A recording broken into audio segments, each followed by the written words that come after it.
Well, welcome pool fans back to Railbird Pool TV. Thanks for tuning in this afternoon. Both players are ready. We're going to get started. They just tossed it up. Uh, this is Masters AA Division. We got John Brown from Pelican Rapids, Minnesota, taking on Johnny Baptiste from Manitoba, Canada. Race to 5 alternating breaks. This should be a good one. Johnny's having himself a very good weekend so far. He won the 9-ball, and his team is in the driver's seat of the team event. And he lost Hill yesterday to Sean Monkman. He went for a big run out on that final rack when they were on the hill. A very surgical out, and ended up coming up just a little bit short. So Sean Monkman waits the winner of these two gentlemen here. So yeah, I hope everyone's enjoying themselves.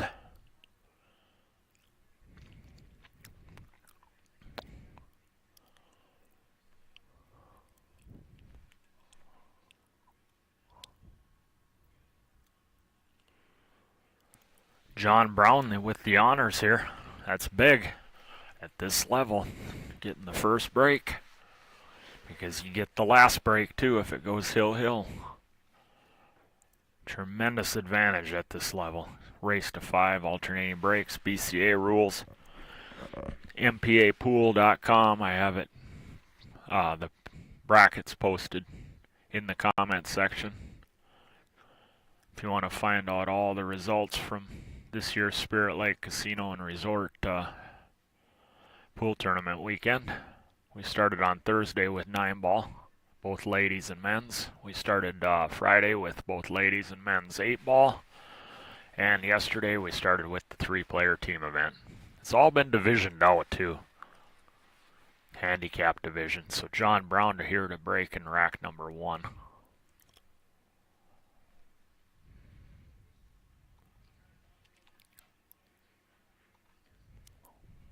He's been employing that cut break, and he's been doing pretty well with it, so he hit it good there. Very good results. He got a pretty decent spread, too, for a cut break. Put 2 stripes down, the 8's out in space. So the 8's not a huge issue. Middle of the table's relatively open. You got the 2 and the 11 sitting there in the middle, kind of towards the middle. Let's look at openers here. He's got openers on both groups, so that's a very good break. Good results. He's got openers on both groups. Let's look at trouble balls here now. 3 and the, what's that, the 12? Are a little bit tied up. I think he's going to take solids here. I really do. I like solids. Let's see what he likes. He might like stripes.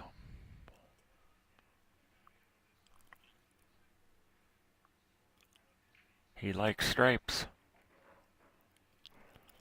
It's really surprising to me. I thought solids laid way better, but as far as getting his breakout on the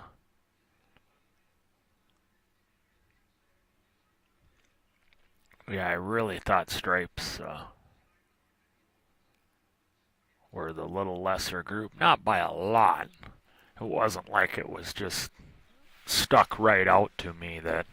But that's my opinion and how I play the game. Everybody plays it and sees it a little bit different. But it was close. But I favored personally solids a little better there. But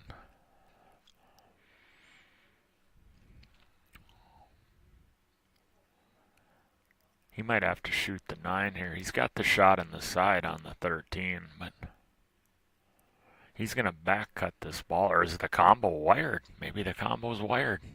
He back cut it, broke it out. What a shot. He hit that one sporty. He needed to hit it good. Yeah, you couldn't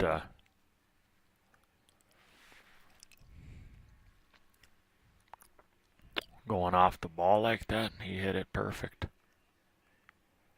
And what a end pattern this is. I talk about end patterns all the time, and this is, you can't get a more classic, perfect end pattern than this. The ball to the key ball is easy position, and the key ball to the 8 is lock. Lock and guaranteed. And that's how you want to play your patterns when it presents itself. Now, of course, there's situations that arise where it's not going to be that simplistic, though. So John takes a quick 1-0 lead. Boy, he's playing good now.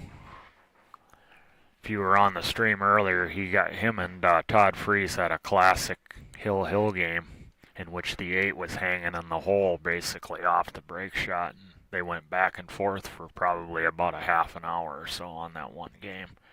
And John was able to escape out of it. And he seems to be cueing the ball really well right now. Our first look at Johnny Baptiste. This guy's a dangerous dude here, man. I played him in the 8-ball. I lost 5-2. I missed one 8-ball, and I hooked myself on another run. That was the difference in the match. He's going to go with that cut break, but he goes out a little further than John and puts his hand on the bed of the table.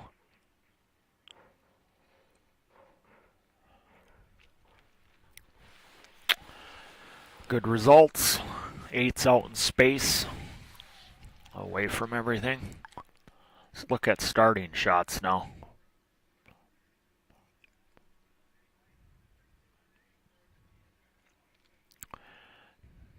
This is an example of where he might be forced to take solids. I don't think he really has any good options on stripes. I mean, there's shots there, but they're not high percentage. He could play the combo on the 2 stripes there if he really feels good, but I mean, that's, to me, that he ain't going to do that though on an opener. He's just going to play solids here, but the 4 does not pass the 10, so he's going to pinch back for the 6 in the same pocket, just like that. Get to his trouble right away.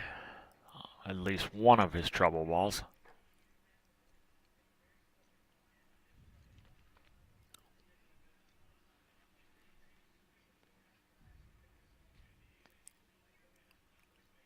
Yeah, it's really fun to watch these guys at this level.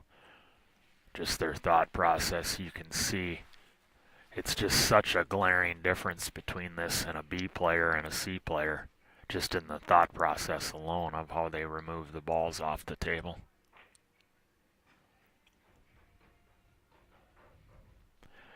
Got a little elevated here though. So this is gonna, I think he's gonna play for the 3 anyways all along, so this isn't really gonna cause any issues. Now the 4, I don't believe, does the 4 pass? This is the second time he's looking at it. If it passes, he has no issues. But otherwise, he's going to have to play a good shape shot, though, to get on the 4. And it goes. The 4 goes all day long.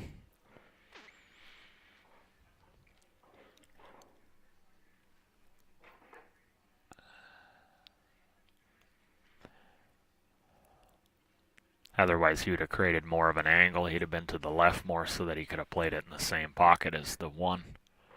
So that's how I know the 4 goes. It doesn't have a full pocket, but he got perfect on it to where he can look at the pocket and the 4 at the same time. Makes that shot when you got a tight shot like that, it makes it real easy. And Johnny made that look ridiculously easy.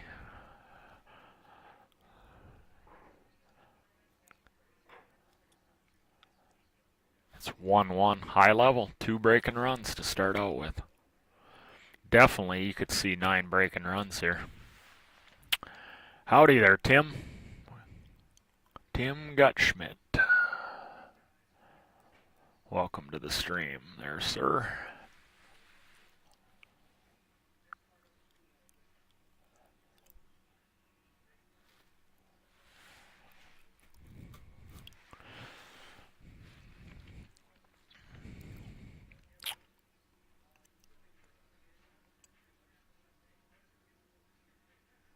They're using the template rack, which gets them a good rack.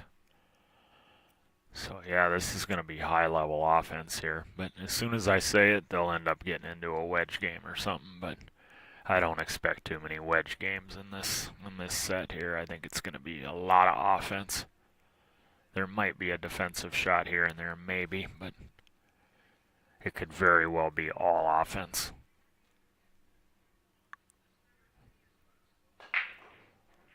Another good cut break from John Brown.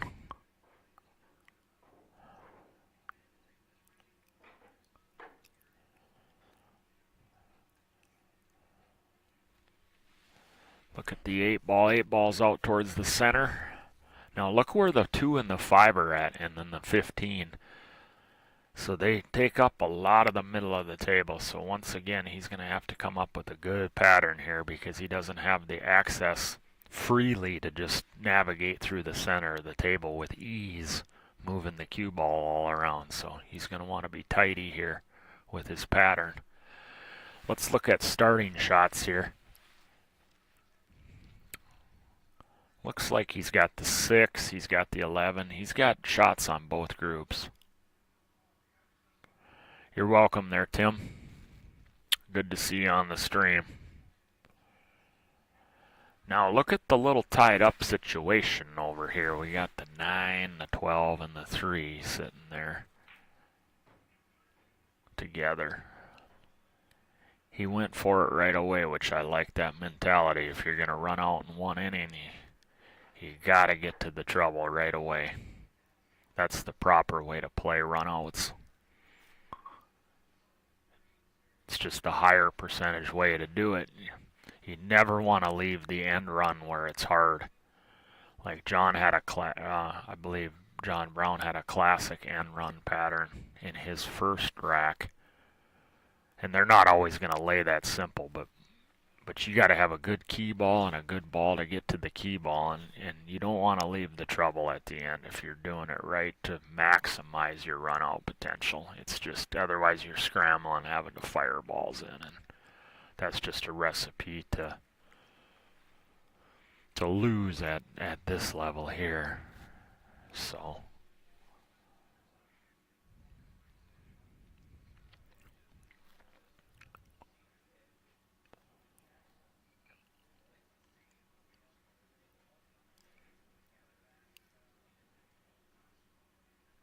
back cut the stripe all the way up, or he played some kind of safe.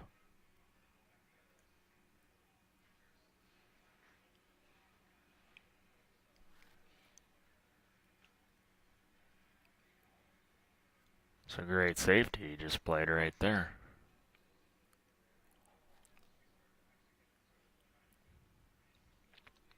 I mean, he contained him pretty well right here. He could take the 4 off the stripe in the side. I mean, that's definitely a possibility there. So and that's exactly what he's going to do. Take the 4 off that stripe. He went directly in. Even better. Because you don't muddy up the balls. You know, you don't run into balls and all that. That could create issues. That's a great shot from Johnny right there. He hit that thing like it was just nothing to it. He's going to have to figure out that 3. I think he might go for the break right now with the 1, but we'll see what he chooses to do here. And then he's got to deal with that 7 ball also. It's not in the greatest spot. But yeah, shooting the 1 here, he's definitely going to try to do something with the 3 ball here. He actually went for the 7 ball to develop the 7 first.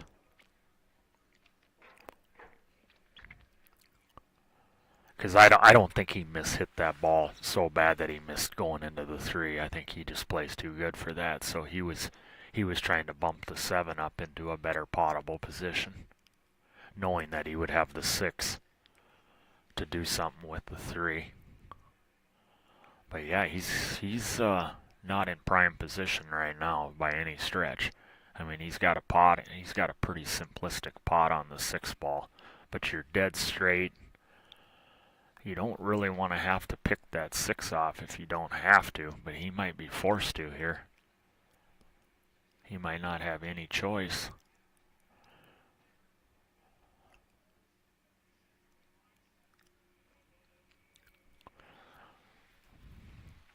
Look at the care he's taking on this here, though. He come up with a new plan there. That's why he's taking this little extra time, and now he's going to go back and look again. This is high level here for sure. Because he knows that 3's in a bad spot, and the 7 isn't much of a good spot either, so it's going to be slightly, you can get, he's fortunate he can be level cued right between the balls. That's a good angle on the 5. Now he can slide over for the 7 in the same pocket.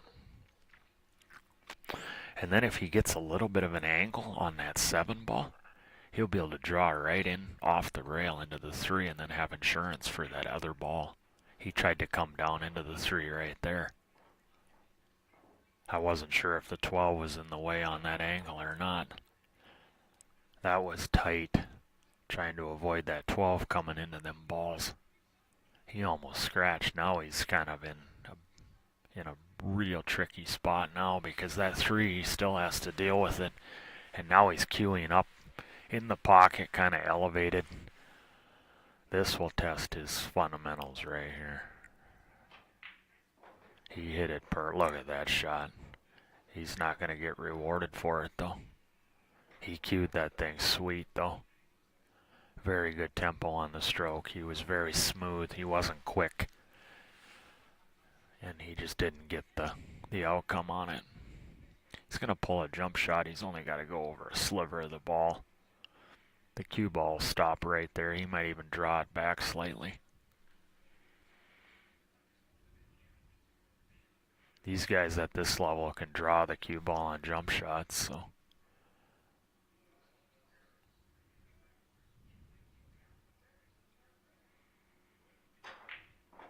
Yeah, he drew it back. What a shot. What a shot. Yep. Yeah, this guy's 745 Fargo rate, so he's, I believe, number 9 on the Fargo rate list in all of Canada. And you're seeing why. That was a masterclass shot he just pulled right there. Then that breakout that he tried, that was also masterclass. He almost hit that break perfectly, that break shot. Then he pulls the jump to get out of it, and he'll make this 8 like nothing. Boom. That's a great run out there. Showcased his stroke, showcased his thought process, his composure, and then been able to come with a big shot like that with the jump. So he showed a lot of different weapons in his pool game right there, both mental and physical.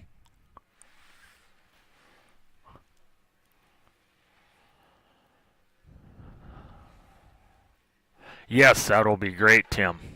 Tim Gutschmidt's part of the Buffalo City Tournament Association in Jamestown, North Dakota. And in early December, they'll have their annual BCTA 9-ball and 8-ball tournament. You can go online and check all the details out on that on Buffalo City Tournament Association page on Facebook. Johnny with the cut break. He didn't hit that one very good though. But John's trapped here. No, this is the example I said earlier. When the cue ball's down on the short rail, you heard me talk about it, you can end up just playing a defensive shot really easily behind some balls. He could cut the 6 in, take solids, but if he absolutely wants stripes, he can, which I don't think he does want stripes, so I think he'll end up shooting the 6. Look where the 8 ball's at. So yeah, he's got to be careful here, but he's definitely got the 6 ball. He could also punt the 6 away and put him right on the back half of those 2 balls there, the 2 stripes. The problem with playing the break shot is how are you going to get a position? How are you going to clear through those balls when you're so close? Because your stroke, you can't get through the cue ball as far because you're afraid to double hit the ball. So I kind of like just punting here myself. I don't think he can perform a power stroke.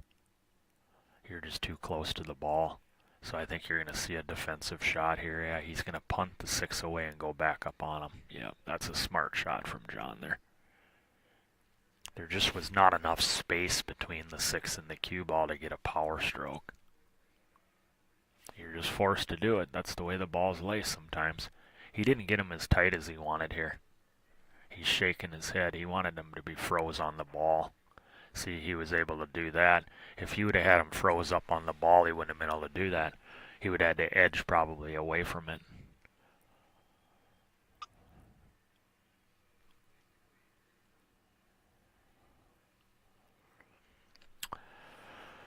So they're jousting for position here. Who can get the first shot? It's an open table still, so.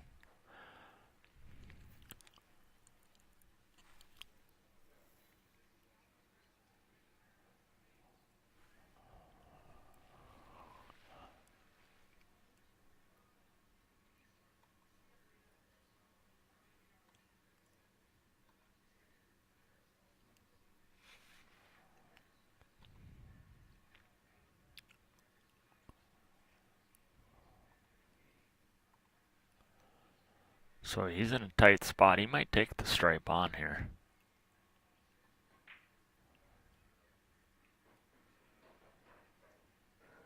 That's what he did. He shot it up.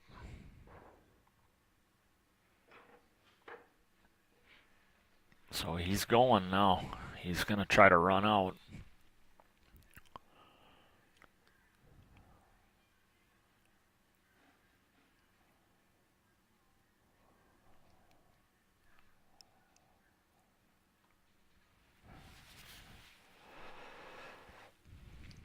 I think that 12, I think you can get on that 12 without having to move it.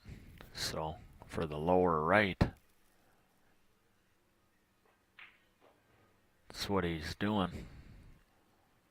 It's a good stun run through he just played. He could play the 11 or he could play the 10 on the side too. He's got options. That's a good spot for the cue ball right there because he's got 3 different balls he can shoot.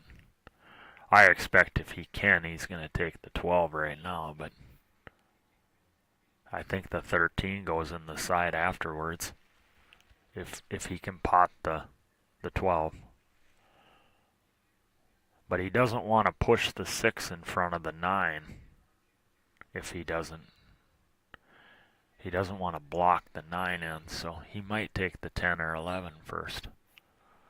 But being he's at the table, he's going to see exactly every little nuance of the angles of the balls. So he's going to be able to make the best decision as he sees it.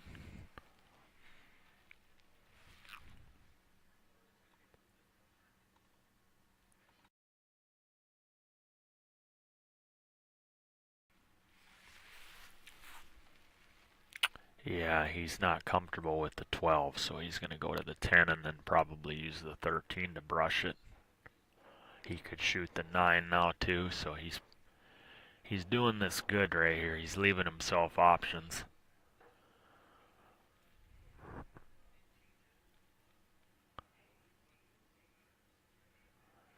I don't foresee him running into it here because you have to get on it. You have no insurance. So we're going to find out real quick if he can make the 12 at some point here without moving the ball.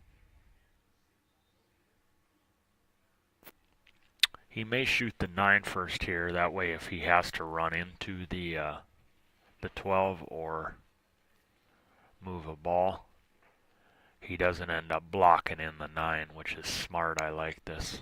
Get that 9 out of there. Because that 9 isn't doing you no good anyways. It's not an insurance ball. It's nothing. It can only get worse for the 9. So get it out of there so it doesn't, so you don't get trapped on it later. So being how he played this, the 12 obviously goes, because he would have never played to this being straight in like this. So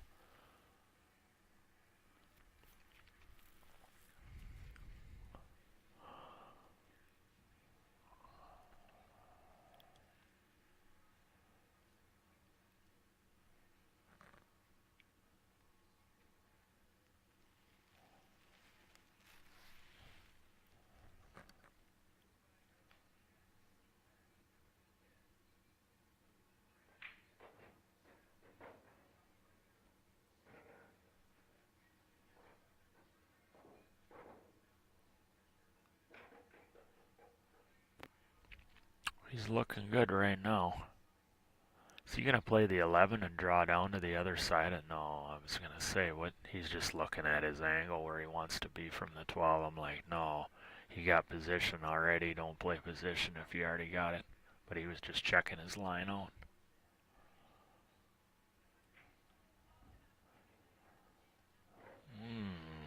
Does the 3 pass? Does the 8 pass over here? Past the 3. He came up a little bit short here, but he can draw back to the rail and come down for the side, I believe. He might be a little too thin for that, but I think he's got it. I think he can draw into the rail below the 5 there and come down for the 8 and the side, and if he goes too far, he can get the corner. Okay, he tried to punch across, which was an option too. And his timing was off a little bit there. He got a little bit quick there, which caused him not to get through the ball quite right, and that's why he didn't get the distance on the cue ball coming across. It wasn't the fact that he didn't hit it hard enough. It's just he didn't quite time that ball enough. So, good enough. He's got the carom here if he wants it. The back cut's also there.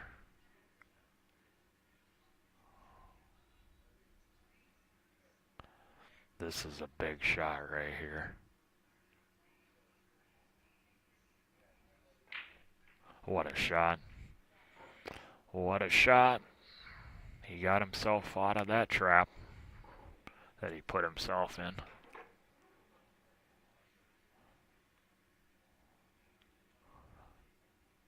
That was a big game.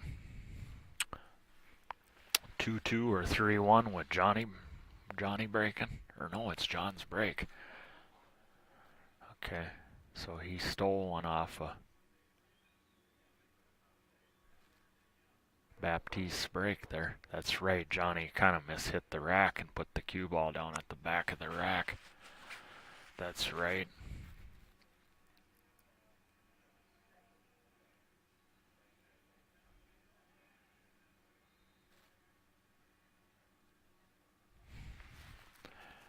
How's everyone doing out there? You enjoying this match? It's pretty good so far. It's pretty high level, which is to be expected at master level.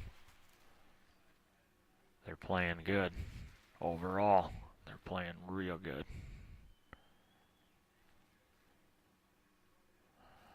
John goes back to his breaking spot for his patented cut break here. He's going into the rail and back through the rack, and he's been hitting it pretty good today. So he hit another good one. Good control of the cue ball. Look at the 8 ball here though. It's blocked in by the stripe right in the lower right. And then look at the solids. Three different configurations of solids. They look like the same, like how they're lined up, except one's along the rail and the other one is to the right of the spot. So he's taking stripes all day long here because the 8 is boxed in by the 15 anyways. And he's got good starting shots on the stripes. Plus, he doesn't really have a good shot on the solids other than the 3-ball combo, which there's no way he's taking that if he wants to win the tournament. So stripes it's going to be. He'll sit around and he'll check out his plan of attack here on stripes, and then he's going to shoot stripes. If he shoots solids, I don't know.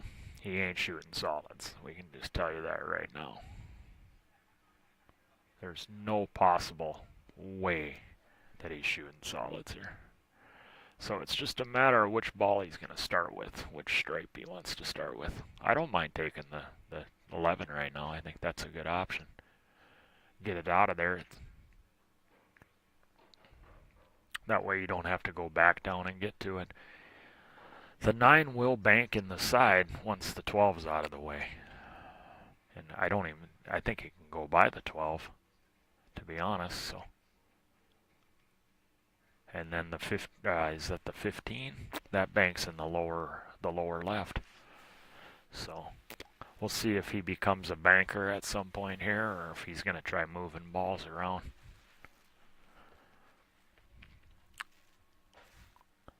I think he's going to attack into the trouble right now off this ball. Let's see here. Yeah, he's going for it. He tried to. Yeah, he tried to move that 8 out of there right there. If he would have hit the 8 flush like he was trying, then he would have had that in the 15, and then it would have cleared the lane for the 9. So now he's going to take time here and look at it again and see what he wants to do here to deal with it.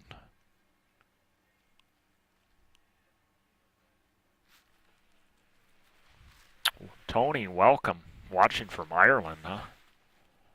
Ireland.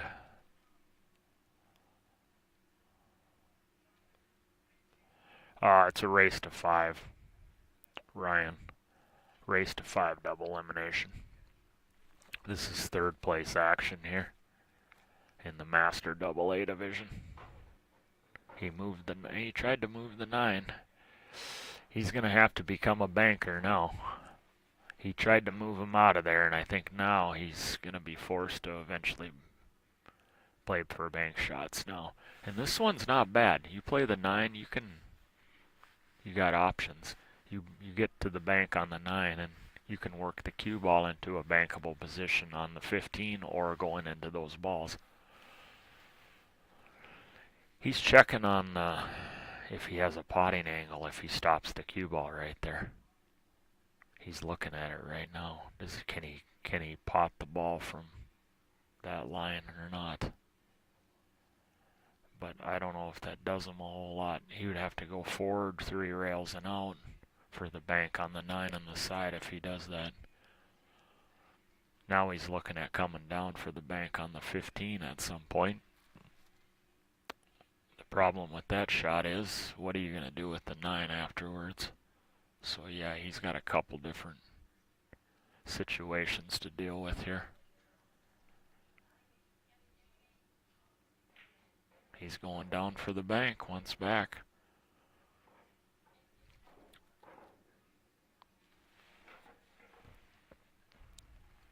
He can pinch draw this out of here and then play for the cross bank on the 9 in the side, or the cross corner bank up the corner.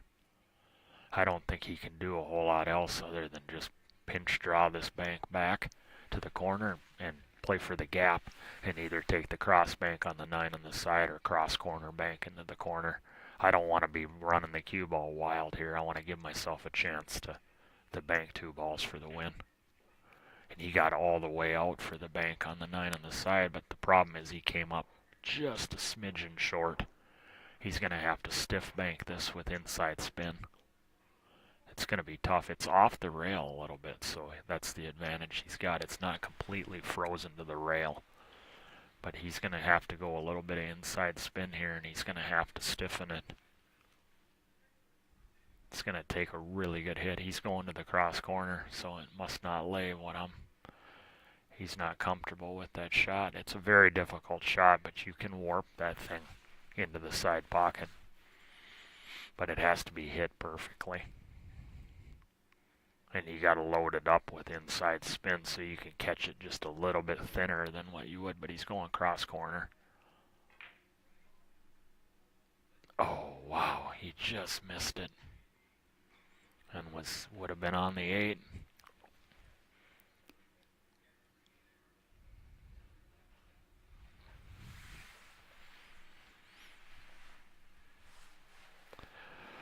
Well, he left the 9 in a good spot though, so it makes the defense. He's going to go in behind the 2. Yep. Yep. John's got a 2-rail kick here. Short rail and then long rail just before the side pocket, I believe.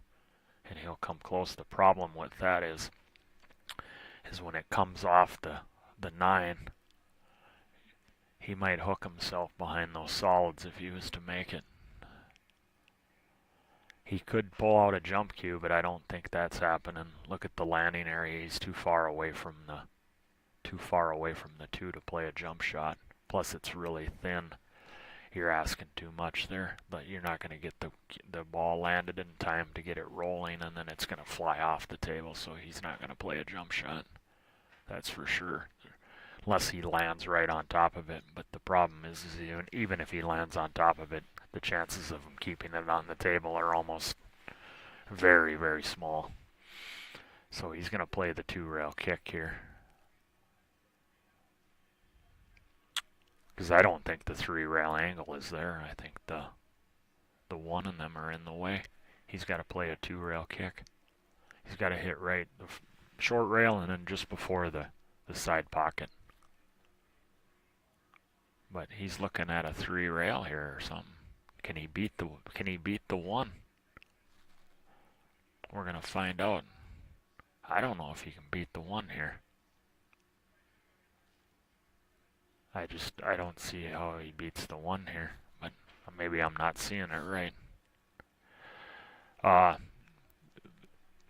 Sean Monkman has the hill right now in the AA Master singles. All the other singles divisions are have crown champions. And then MPApool.com pinned in the comment section.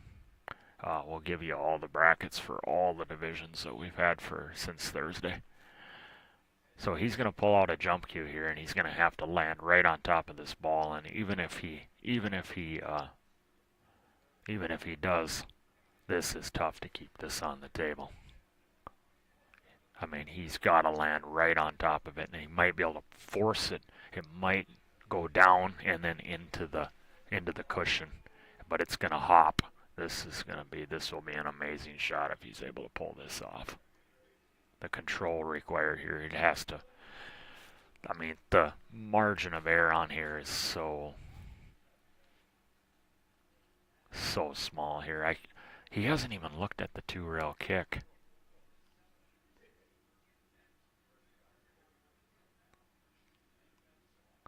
Because you play that 2-rail kick with speed control. Let's say you don't make it, you could go in right behind the 2 and leave him nothing. This is a very difficult shot here, and this is risky here. I think that 2-rail kick lays pretty good, personally. To making the hit, you're guaranteed to make the hit, and you might not leave him anything easy. I don't think, yes, there you go, John. Use your head.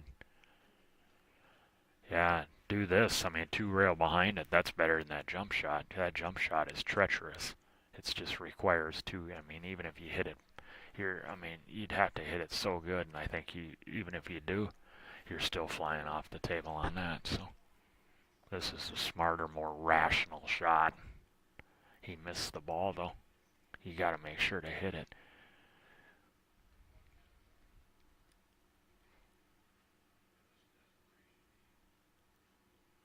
Yeah, he never did. He should have taken it after all that time looking at that shot. When he finally determined that he was going to kick at it, He should have took an extra probably 10 seconds or so to just gather his, make sure that you hit that ball. Because ball in hand is huge in this situation here.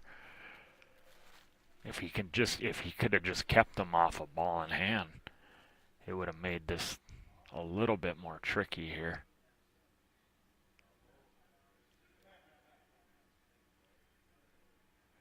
I'm surprised that's wired. If that combo's wired, I can't believe he's taking it now. You would think he would deal with this trouble down here. Yeah, I don't think he's taking that combo. That's a wasted ball in hand. This guy's way too good to do that. It must not be wired, because now he's going to try to develop it. It looks on the screen, it looks like it's close. It might be, yeah, it might be a little bit wide. So that's why he's going to go into it. Ooh, he dirtied it up. He made it worse. And John's got a lot of pressure on him where that 9-ball's at. He's got no two-way shots. The two-way shots are really tough where that 9-ball's located at. So I was surprised Johnny didn't go down here and shoot the 3 and play some kind of safe or try to deal with this issue down here by the 8. He's going to go down there and get him on the 2 again, but he had to play a straight up safe. He didn't have no two-way shots, like I said, so he just played the straight up all defensive shot.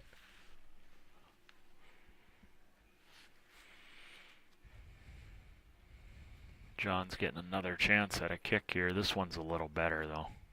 He's for surely hitting this ball here. I think he'll call it in the side again.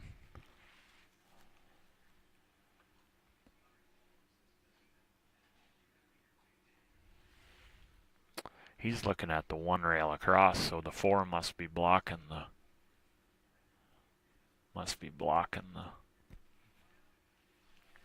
the right-hand side. Looks like it goes. I'm surprised he's not just kicking it 1 rail across. He's actually playing a bank, a kick bank. So, huh.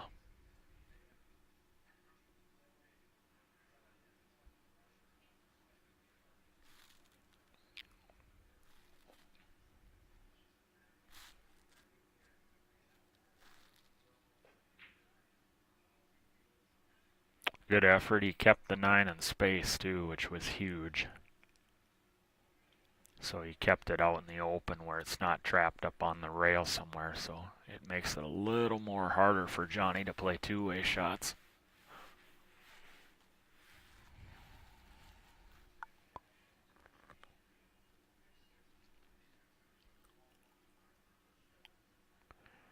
I think he's going to end up playing safe again here. I think he's looking at this grouping of balls here going off the 3. That's dangerous. I don't think he'll do that. No, he's just going to play the 2 and play safe. He's going to come down 2 rails and try to put him behind the wall of balls here. Going 2 rails out of the corner. He goes to the 3rd rail and he's going to try to, yeah, he got him good. It's a good shot there from Johnny. Now this is a little bit more favorable of a jump here because he can play a jump bank here. He can play. He'll jump to bank this in, I believe. Yeah, that's what he called. If he hits it, he's pretty much should have the shot on the 8. So.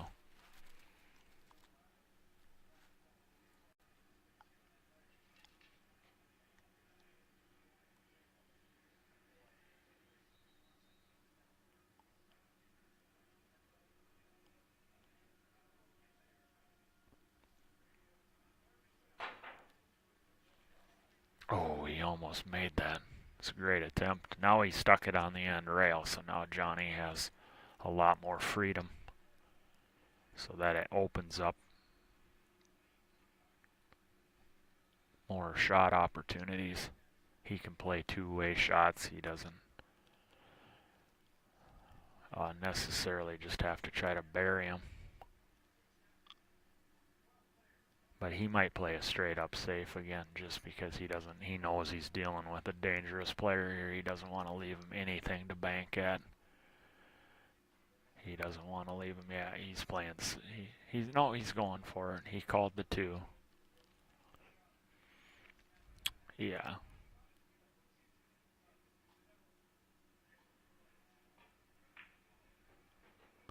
Wiped its feet going in, and he's going to end up playing safe again here.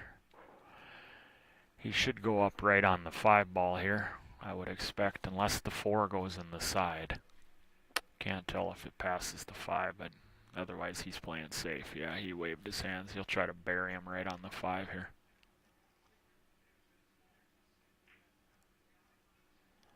And then he brought the 4 back in and wedged him in. But John's got a 2-rail kick out of the left upper corner there to come down. And what you want to do is play this. Efren Reyes used to do this all the time. You play a finesse kick, and you try to just bump the 9 to the rail. And that's about all you can do. Don't hit it hard. You try to lag kick this right onto the 9 and just go from there. At least make him play the 6. Do something with the 6 to start with. You don't really have any other choice. You don't want to play this with a bunch of speed. If you were playing 9 ball, you might hit it harder and see what happens. But in this situation, you definitely lag kick this. So he's using the midpoint 2-rail kicking system. Between the cue ball and the 9, he finds the middle point, and he connects it through the center of the left pocket, and then he takes that line, and then he'll parallel shift. See, he moved his cue over, so he parallel shifts. But his cueing is going to be a little bit dicey elevated, so this is going to affect the geometry quite a bit when he's, when he's elevated like that, it's so difficult to get good cueing on the ball. And then he was quick with his backswing, so he didn't strike the cue ball how he wanted. I could definitely see that, and that's by the reaction of the ball. You could see how that happened. He got really quick with his action, and he's going to be down 3-2 here shortly. Well, he got a little lazy here on that stroke. That stroke wasn't the greatest stroke in the world. He's going to have to, he wanted to have the 6 there next. Now he's going to end up having to take the 5, but he got a little bit quick on his action there too, and that's why the draw he didn't get the draw how he wanted it, but he's still going to get out of it because of the way the balls were, but he wanted the 6 first, no doubt about it. There's no question in my mind he wanted to take the 6 there first.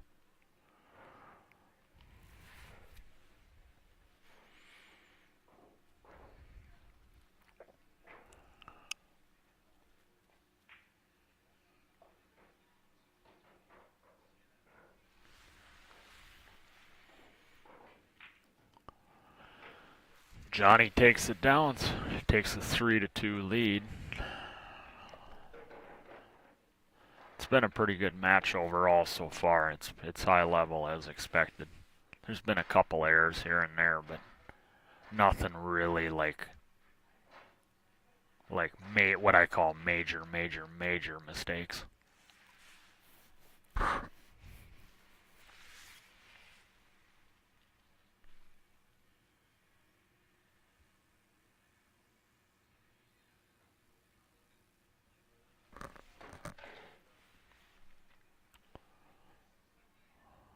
If you're just joining us, welcome to Railbird Pool TV here. Ryan Johnson in the booth. This is Master AA Division. A 3rd place match in the men's. We got Johnny Baptiste from Manitoba, Canada, breaking the balls here in rack 6. Using the cut break. He uses a little bit of a different cut break than John. He goes out from the rail a little bit more than John does. He didn't come up. He come up dry. If he goes on to lose this match, it's going to be because of the break. He's not getting any production, really. That's 2 out of 3 breaks that he's come up dry. 8 balls right around the spot. And, wow, there isn't really any openers on the solids. So I think he's going to end up playing the stripes, I believe. Which is probably slightly the better group anyways.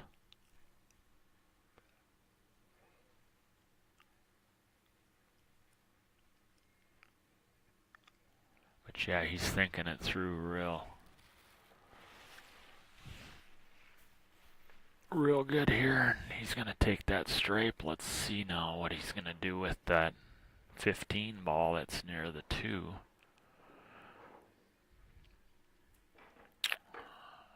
He's also got that 13 to deal with.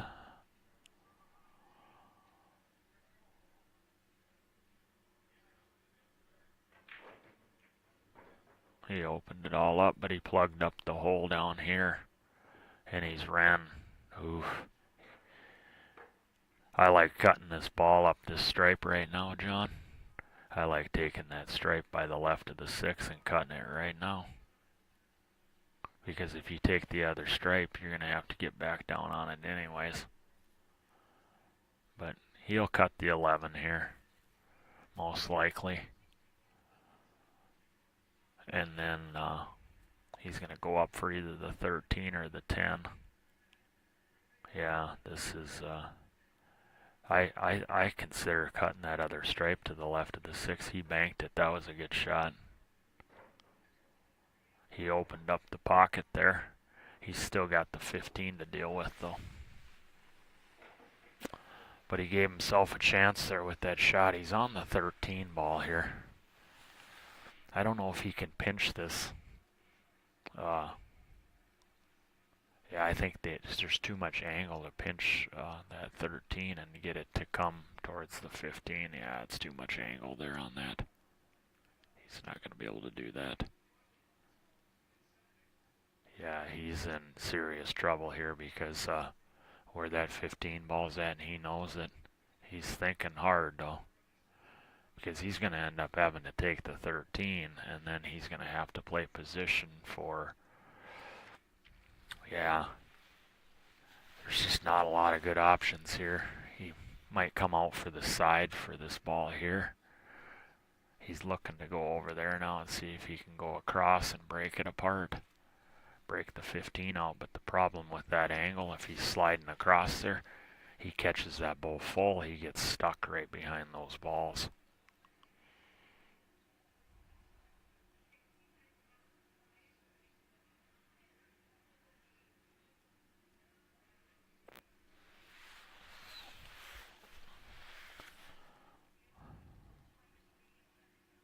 He's going to come across. No, he's going back. Yeah, it's springing on him. See the rails, he got a springy rail there. He put his hand up like it reacted coming off the rail way more than he was expecting. So the climate's changing in the room, causing the rail conditions to change.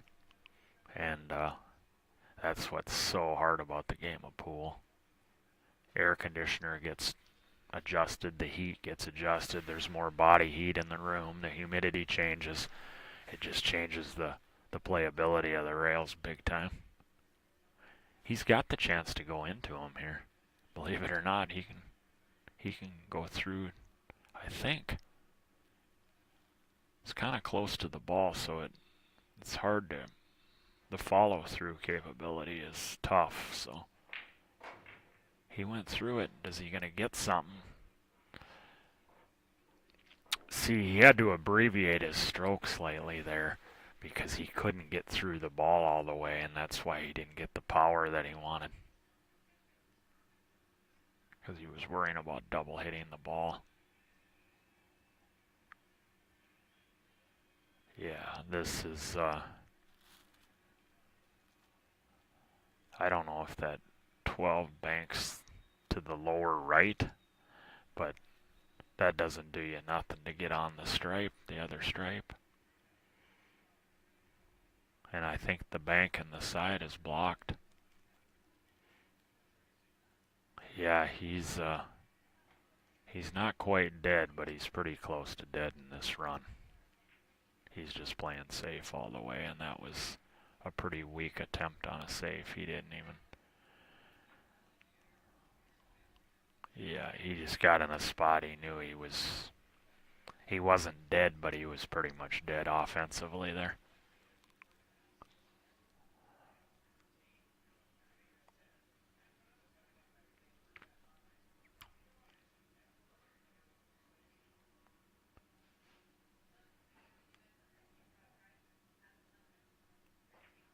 He's going to get punished big time for this. He might not. The one good news for John Brown is he breaks in the next rack, because this is Johnny's break here. But Johnny's going to get out here. There's no doubt in my mind. I would be absolutely shocked if he doesn't get out in this inning right here. But we'll see. Pressure has a way of rearing itself, showing itself. Sometimes you just never know, but he's out.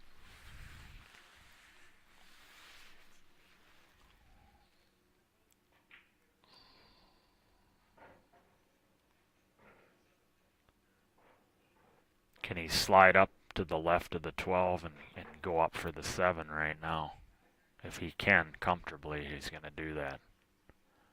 Between the rail and the 12 ball, he'll go up for the 7 next if he can. He might pinch, just stop this for the 6 and then roll forward too. I think that's what he'll do. He'll just stop the ball there and take the 6 and then roll up for the 7. Yep. So he didn't have any angle. At first I thought he had more angle than that.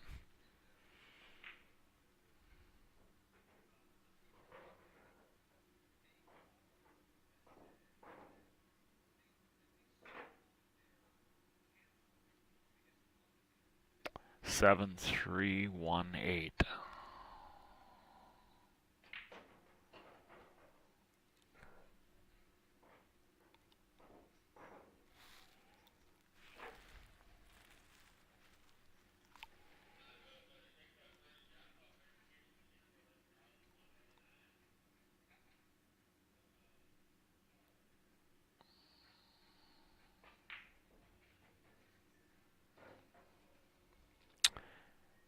He might have to go to the rail and then back down. Yeah, I think he's got to go to the short rail and back down. I don't think he can kill this. But this will be no problem. He's got all kinds of room. Oh my goodness, are you kidding me, folks? Wow. He missed because he had to go to the end rail, and wow, he got a little quick too. The best player in the tournament got a little quick with his action. His tempo of his stroke, he got a little quick on that backswing again. It wasn't as smooth as he normally is, and it caused him to miss his spot. And when you're going into a side pocket and you get quick, it is so easy to catch those knuckles of the pocket. It's unbelievable, man. What a huge, huge unforced error there. That keeps John Brown in this match. Wow. Watch out, 1. You don't want to be elevated. He'll handle this, though. He can be level. He just got off to the side of it where he can keep a level cue. Whew. That could have been treacherous, having to elevate over that 1 and shoot that ball. Wow. And it's John's break, so he's got the advantage still. 3 games left maximum.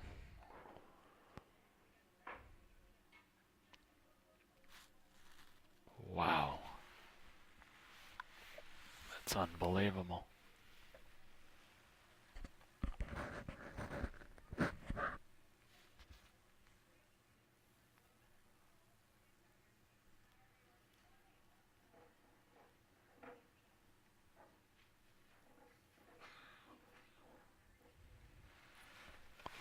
A lot of drama there on that rack.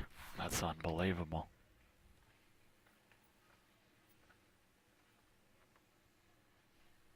Three to 3 with John Brown breaking here in rack number 7.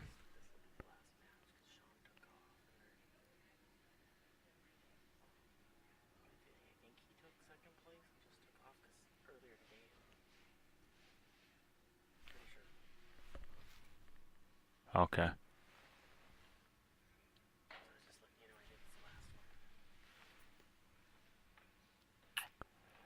Well, I just got some information, folks. It sounds like Sean Monkman, the guy in the driver's seat, took off and forfeited to second, so this is now becomes the championship.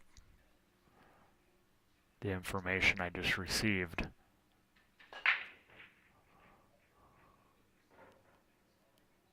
So yeah, if you're just joining us, it sounds like Sean Monkman had the driver's seat and decided to split. I don't know the reason for it, but it's been a long weekend, and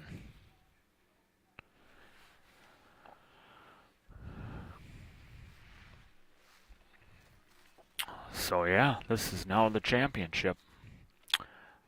One of them's going to finish third, and the other's going to be the champion. I don't know if they're aware of it, either of these two players. Let's look at the 8-ball there. 8-ball is kind of boxed in a little bit there, so as it sits right now.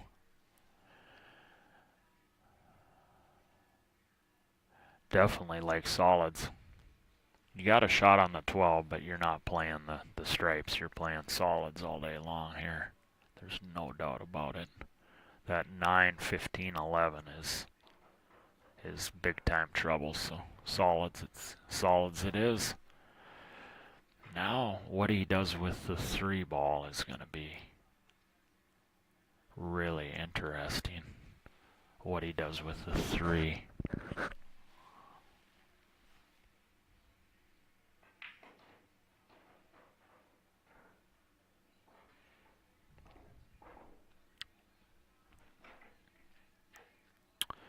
Well, he's gobbling up the easy ones here. Now he's getting into the hard area here. So he's going to have to be way more precise with his cue ball. Or I should say precise. It's not like he hasn't been so far, but it's just going to take a lot of precision here now.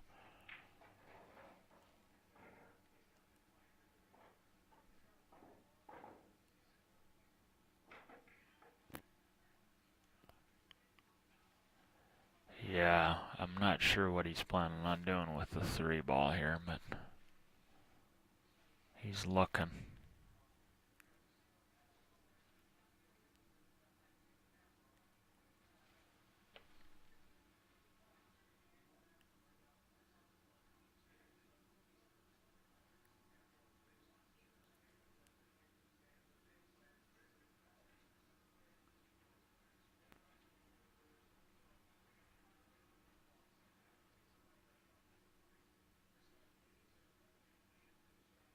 It's got the 6, but it's going towards those stripes, so. He threaded the needle and got on the 1. That was a pretty good shot. Now I think he can go in between the 15 and the 3. He's going to want it. He wanted a little less angle here, but he's going to have to hit it rather lightly here. He doesn't want to really bump those stripes too much towards that 4 and that 8 and lock all those balls up. So this is going to require good speed here.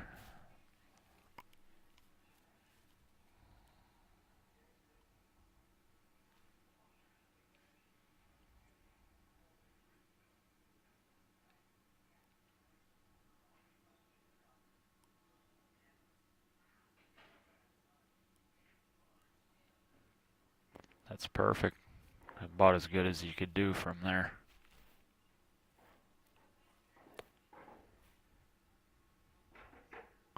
He's going to shoot the 3 when it's all said and done first here. There's no way he's playing the 4 first. He will take the 3. He's just looking at where he wants to be on the 4.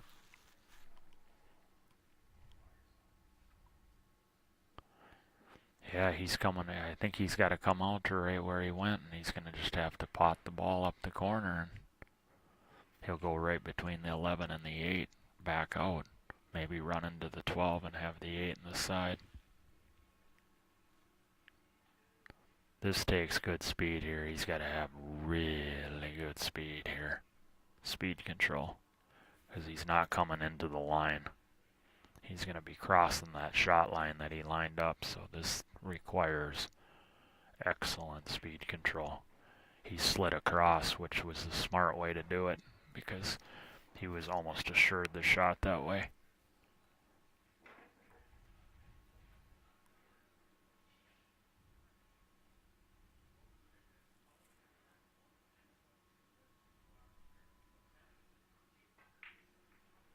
It's a great shot. Nice out here from John Brown. That was a master out right there. No doubt about it. He takes a 4-3 lead. That was master quality out right there.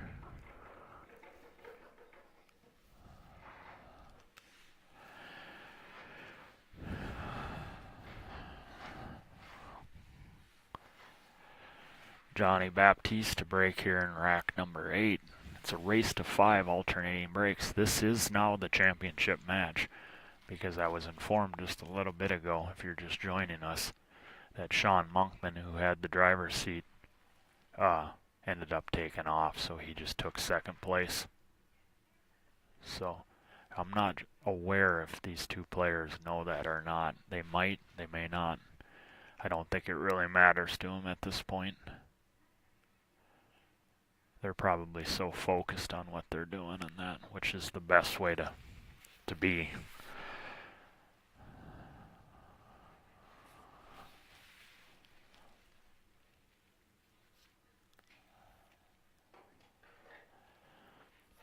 Johnny's been playing a cut break. We're going to see if he switches because he hasn't had much success with it. Oh, he's going back to it. He's been dry 2 out of 3. He's dry again.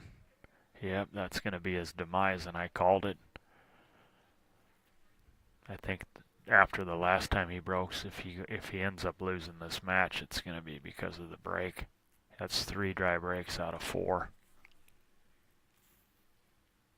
John's broke 4 times, and I believe John's made a ball all 4 breaks. It's hard to win at this level when you're dry 3 out of 4 and your opponent's 4 for 4. It's actually quite amazing that it's 4-3. Most days you would expect yourself to be behind probably a couple games minimum.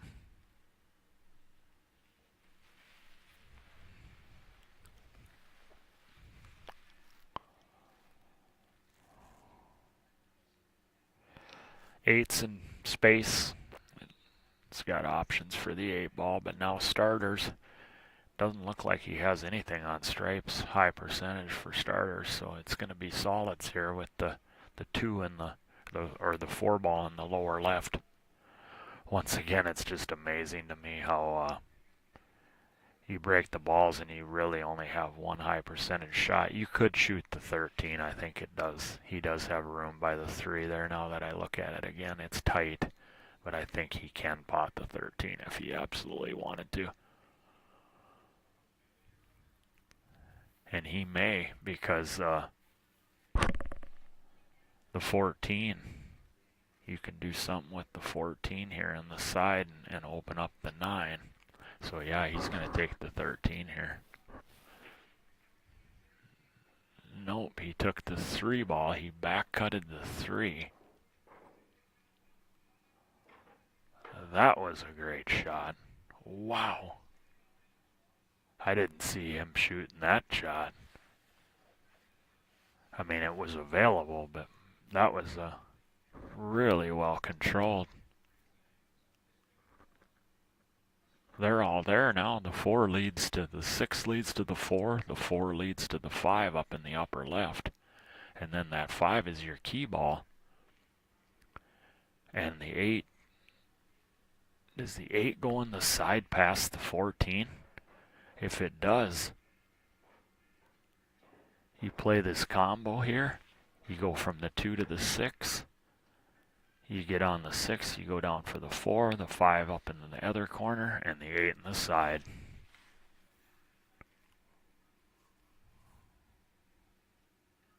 Let's see if he does that.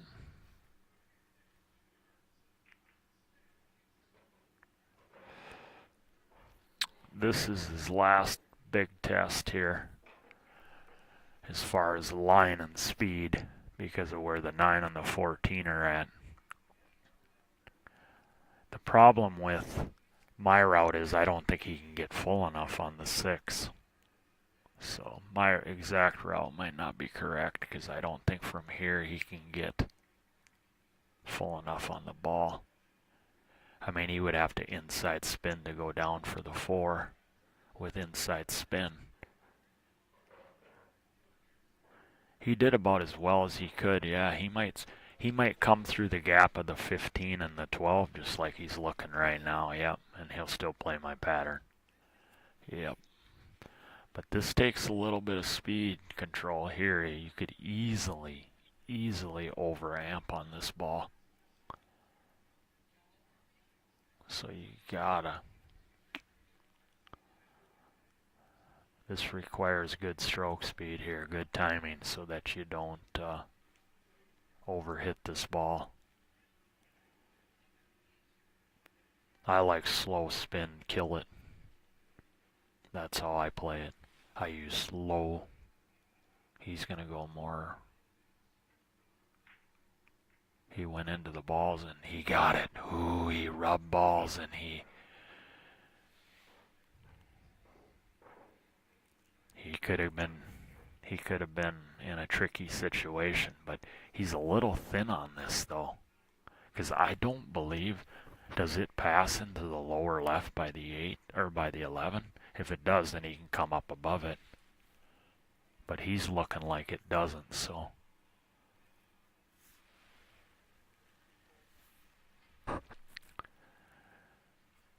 if you could kill this with inside spin and go to the second rail, that would be ideal. He's killing it. Dead weight. He hit it perfect. One rail, dead weight. Does the 8 pass into the side, or will he go up for the corner? Yeah, I like going up for the corner.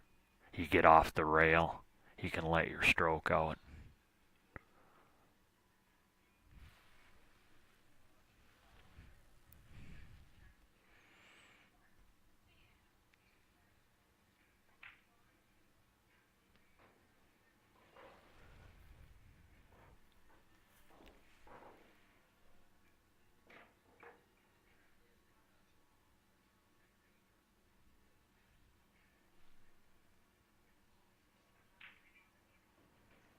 And there it is, John Brown with some great shooting there, man.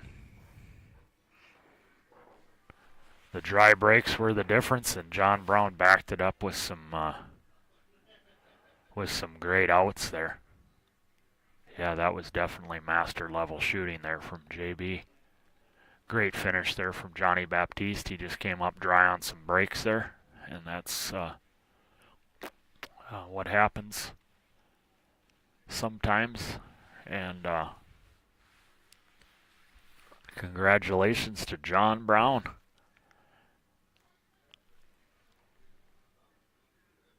He is the champion of the Master AA here at Men's Division 8 ball here at the 2024 Spirit Lake Casino and Resort Tournament.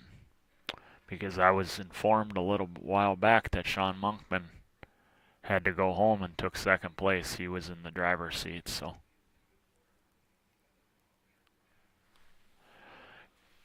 Great shooting there from John. I mean, that he made 2 nice outs back to back there. That was very high level shooting. That was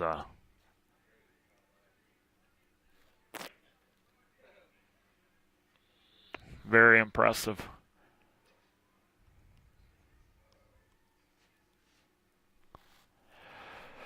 So that we got all champions crowned there. You can go on mpapool.com and check out all the results. The team events are still going on. But so John Brown won the Masters AA Men's 8 ball. Eric Azure took down the A division. The B division was taken down by Trenton Azure. Russell Wright took down the C division for the men's. And then for the ladies 8 ball, it was Tracy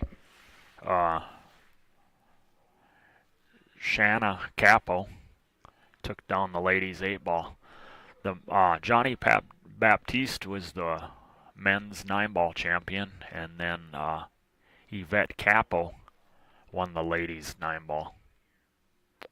So that's where we're at. Johnny's team's in the driver's seat for the team event still, so that's $3,600 $1,000 for split between 3 ways if they take that one down. And that's a formidable task to win any of these team events in this kind of a format. They're very competitive matches, are competitive tournaments because of the capped. You're capped with the skill level players you can have on a team combined as 3 players plus, and then it's also you have to spot so many games, so it makes it really competitive.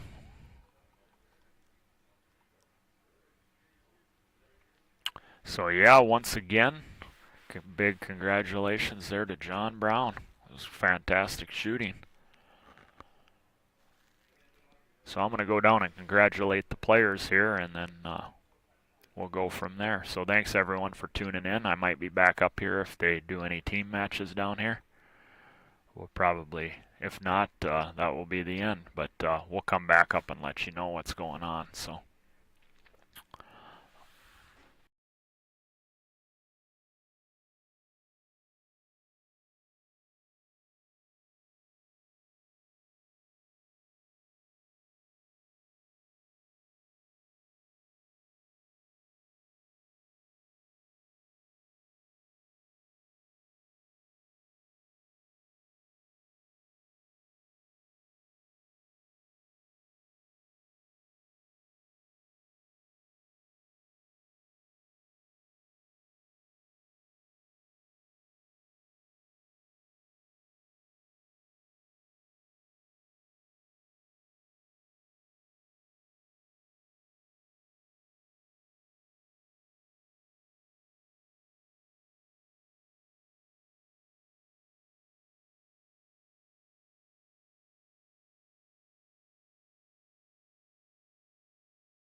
Well, folks, Ryan Johnson back in the booth. We're gonna shut the stream down now. There's some team action left, but the stream's gonna get packed up. So we appreciate everyone tuning in. As usual, big thanks to Spirit Lake Casino and Resort for putting on a great tournament. And like I said, hit the notification bell so you know when Railbird Pool TV goes live, and just look for the dates next year for Spirit Lake Casino and Resort. And come check the tournament out, folks. So once again, thanks, and we'll see you guys down the road.